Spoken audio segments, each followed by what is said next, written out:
अब होगा हर गृहिणी के माँ बनने का सपना साकार और गूंजेगी हर घर में किलकारी, क्योंकि श्री महंत इंद्रेश हॉस्पिटल लेकर आया है देहरादून में टेस्ट ट्यूब बेबी सेंटर, जिसके जरिए सभी निसंतान दंपत्ति सफलतापूर्वक गर्भ धारण कर सकते हैं। इंट्रा यूट्राइन इंसेमिनेशन का मतलब है कि यूट्रस यानी कि जो बच्चेदानी है उसके अंदर सीमेन यानी कि शुक्राणु उनको डाला जाता है एक सिरिंज के द्वारा। तो इंट्रा यूट्राइन इंसेमिनेशन ये क्यों किया जाता है? इंट्रा यूट्राइन इंसेमिनेशन के कुछ कारण वजह होती हैं, जैसे कि नंबर पहला, अगर शुक्राणु की मात्रा कम हो। दूसरा, अगर शुक्राणु की जो मूवमेंट है, मोटिलिटी है, वो कम हो। तीसरा, अगर कोई भी फैक्टर महिला में या पुरुष में जिनका कोई पता नहीं चल रहा किस कारण से बांझपन है, कोई ऐसा फैक्टर ढूंढ नहीं पा रहे हो जिसको अनएक्सप्लेन्ड इनफर्टिलिटी कहते हैं, तो भी इंट्रा यूट्राइन इंसेमिनेशन किया जा सकता है।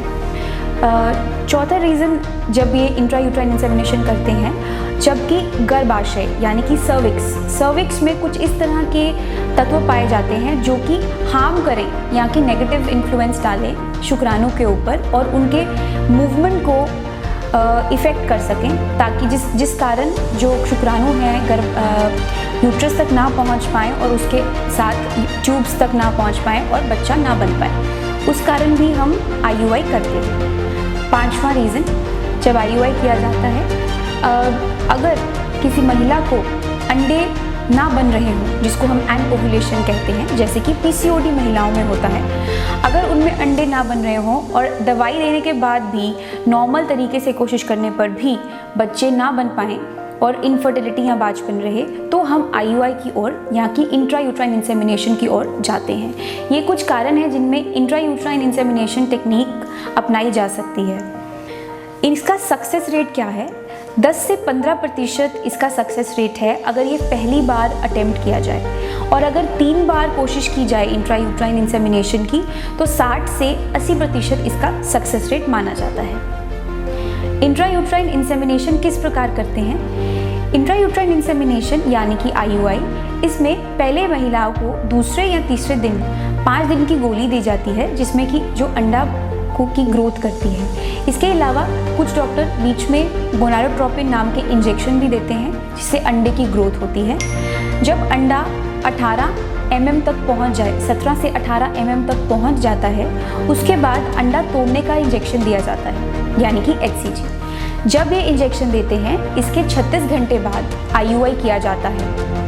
ये इंजेक्शन ओव्यूलेशन यानी कि अंडा तोड़ने का होता है। जब अंडा टूट जाता है, उसके 36 घंटे बाद IUI किया जाता है। जिस दिन IUI करते हैं उस दिन हस्बैंड का शुक्राणु या सीमेन लिया जाता है और फिर IUI किया, उसको प्रोसेसिंग के बाद IUI किया जाता है। इसके बाद 14 डेज तक प्रोजेस्टेरॉन की मेडिसिन चलती है, जो कि ल्यूटिल फेज को सपोर्ट करती है, और 14 डेज बाद आप ब्लड टेस्ट करा सकते हैं या फिर घर पर प्रेगनेंसी टेस्ट यानी कि UPT टेस्ट कर सकते हैं, urine pregnancy test. In vitro fertilisation यानी कि टेस्ट ट्यूब बेबी, IVF क्या होता है? इन विट्रो फर्टिलाइजेशन कहते हैं जबकि ट्यूब के अंदर हम बच्चा बनाते हैं। सिंपल भाषा में अगर हम कहें तो अगर एक महिला से हम एग लेते हैं और एक पुरुष से हम शुक्राणु लेते हैं और उन्हें एक ट्यूब के अंदर यानी कि माइक्रोस्कोप के नीचे एक ट्यूब के अंदर उनको दोनों को मिलाया जाए या कि फर्टिलाइज किया जाए, तो उसे बोलते हैं इन विट्रो फर्टिलाइजेशन, और इस तरह से बच्चा बनाया जाता है। अब IVF के कारण क्या हैं? कब ये IVF किया जाता है? क्या सभी लोगों को इसकी ज़रूरत पड़ सकती है जिनको बांझपन है? ऐसा बिल्कुल नहीं है। IVF के कुछ ही कारण हैं जब डायरेक्टली IVF तक हम पेशेंट को सजेस्ट करते हैं। सबसे पहला, अगर महिला की दोनों ट्यूब्स ब्लॉक हो। दूसरा, अगर अनएक्सप्लेन्ड इनफर्टिलिटी हो, जिसका मतलब ये है कि कोई भी कारण नहीं पता चल रहा, ना ही महिला में ना ही पुरुष में, जिसके कारण बांझपन रहा है। तीसरा, अगर पुरुष के जो काउंट्स हैं, सीमेन काउंट्स या फिर शुक्राणु का मात्रा। सातवां कारण, कुछ महिलाओं में अंडे की मात्रा बहुत कम होती है, अंडे कम बनते हैं या फिर अंडे की क्वालिटी कम होती है, उन महिलाओं को भी IVF की ज़रूरत पड़ती है। आठवां कारण, अगर कुछ महिलाओं को डोनर की ज़रूरत हो, डोनर एग की ज़रूरत हो, उन महिलाओं को डोनर एग और डोनर एम्ब्रियो जो है IVF की सुविधा से ही प्राप्त किया जा सकता है। तो इन कारणों में भी हमें IVF का माध्यम अपनाना पड़ सकता है। IVF किस प्रकार किया जाता है?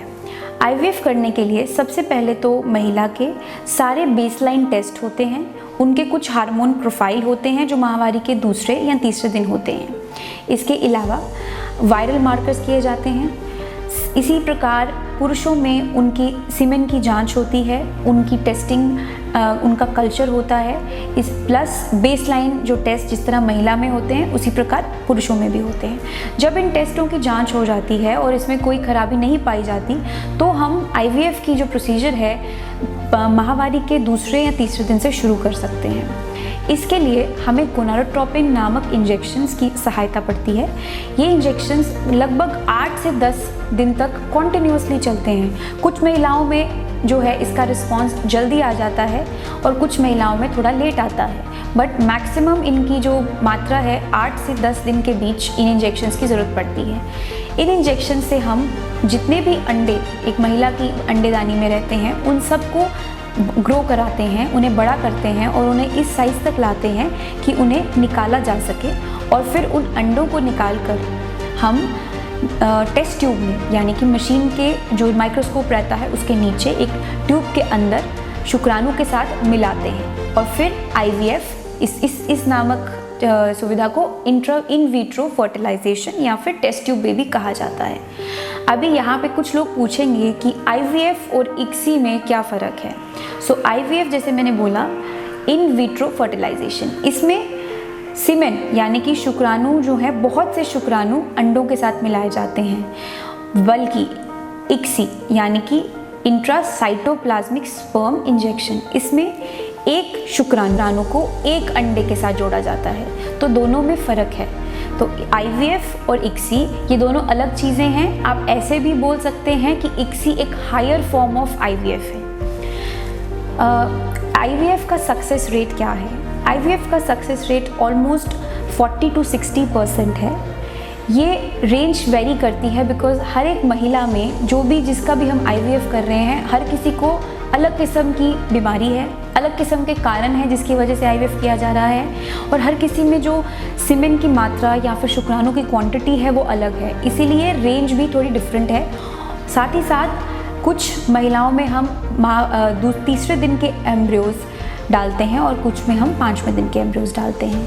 तो ओवरऑल जो सक्सेस है वो 40 से 60% ही रहती है। संपर्क करें सोमवार से शनिवार सुबह 9 से 3 बजे तक infertility clinic, north block building, Shri Mahant Indresh hospital, Dehradun.